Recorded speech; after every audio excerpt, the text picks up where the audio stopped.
Hello বন্ধুরা, কিয়ান ক্রিয়েশনের আরও একটা ব্লগে তোমাদের সবাইকে স্বাগত। তো আজকে হচ্ছে শ্রাবণ মাসের শেষ সোমবার, তো সেই জন্য সকাল সকাল স্নান টান করে এখন আমি মন্দিরে যাব। এই দেখো, মন্দিরে যাওয়ার সমস্ত জিনিস রেডি করে নিয়েছি। তো আমার বাড়ির পিছনেই হচ্ছে মন্দির, ভীষণ সুন্দর একটা মন্দির। আমাদের এখানকার সবাই এই মন্দিরে এসেই পুজো করি। তো দেখো, এখন মন্দিরে পুজো টুজো দেওয়া হয়ে গেছে, পুজো দিতে ব্লগ করতে পারিনি, তাই পরে তোমাদের জন্য মন্দিরটাকে দেখলাম। খুব সুন্দর একটা মন্দির। তো আমার পুজো দেওয়া হয়ে গেছে, এবার বাড়ি চলে এসেছি। বাড়ি এসে নর্মালি আমি সাবুদানা আর ফলই খাই, তো সেটা খেয়ে নিয়েছি। এখন সন্ধ্যাবেলা হয়ে গেছে, বাড়িতে সন্ধ্যেবাতি জেলে এখন আমার বাড়ির পাশেই আছে একটা খুব সুন্দর গণপতি মন্দির। তো এখন বাইরে একটু হালকা হালকা বৃষ্টি হচ্ছে, তো ভাবলাম আজকের দিনে ঠাকুরকে একটু দর্শন করেই আসি। তো আমরা এখন মন্দিরে চলে এসেছি। এটা হচ্ছে আমাদের পাশেই গণপতি মন্দির। তো দেখো, মন্দিরটা ভীষণ সুন্দর। এখানে গণপতি ঋদ্ধি আর সিদ্ধিকে নিয়ে অধিষ্ঠান করছেন। তো এখন পাশে আরও একটা শিব মন্দিরে এসেছিলাম। এই দেখো, এই মন্দিরটাও ভীষণ সুন্দর। এখন প্রায় রাত 8:30 মতো বেজে গেছে। তো ও বলল চলো একটু মার্কেট থেকে ঘুরে আসি। তো এইটা হচ্ছে আমাদের ইন্দোরের একটা খুব পপুলার প্লেস, সেটা হলো রাজবাড়া।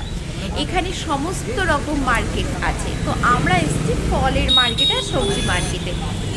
ফলের মার্কেটে এসেই প্রথমেই চোখ পড়লো লাল লাল সুন্দর দেখতে আলু বোখরার উপরে।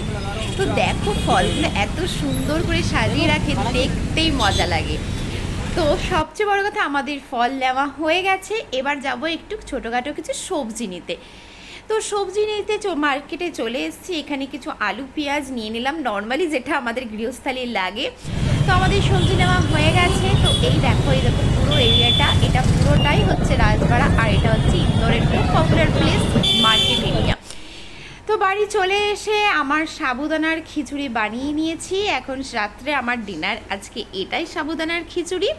আর তাই ওদিকে বানাচ্ছে লঙ্কার পকোড়া। তো সবাই তোমরা এই লঙ্কাগুলোকে চেনো, তো আজকে তাই লঙ্কার এই পকোড়াটা বানিয়ে দেখাবে তোমাদের।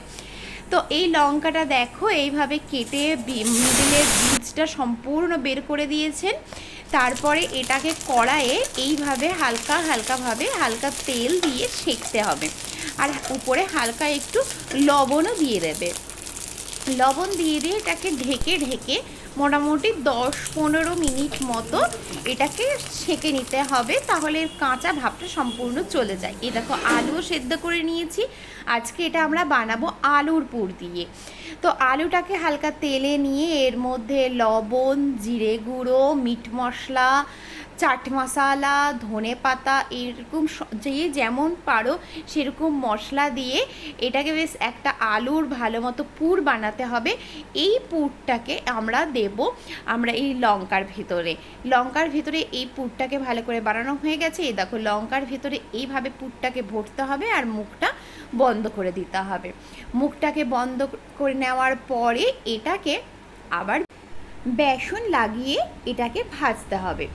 তো এই দেখো, বেসনে সিম্পল হলুদ আর লবণ দিয়ে বেসনটা গোলা হয়েছে, আর লঙ্কাটাকে এইভাবে একটু গড়াগড়ি দিয়ে নিয়ে সেটাকে হালকা তেলে কড়াইয়ে এটা এইভাবে সাজিয়ে দিতে হবে। বেসনটা ফ্রাই হয়ে গেলেই আমাদের লঙ্কার পকোড়া একদম রেডি। তো আমি তো আজকে এটা খেতে পারিনি, বাড়ির সবাই খেয়েছে, সবাই বলল খুব টেস্টি হয়েছিল খেতে, আর এটা খুব কম তেলে বানানো হয়, তাই খুব ভালোও হয় খেতে। তো এইভাবে ঢাকন দিয়ে 10-15 মিনিট মতো এটাকে সেঁকে নিলেই এটা একদম রেডি হয়ে যায়, খেতেও দুর্দান্ত হয়। তোমরাও বাড়িতে এটা ট্রাই করতে পারো। তো চলো, আজকের ব্লগটা এখানেই এন্ড করছি। সবাই খুব ভালো থেকো, সুস্থ থেকো। দেখা হবে আরও একটা নতুন ব্লগে। আর অবশ্যই আমাকে সাপোর্ট করো, আমার চ্যানেলটা সাবস্ক্রাইব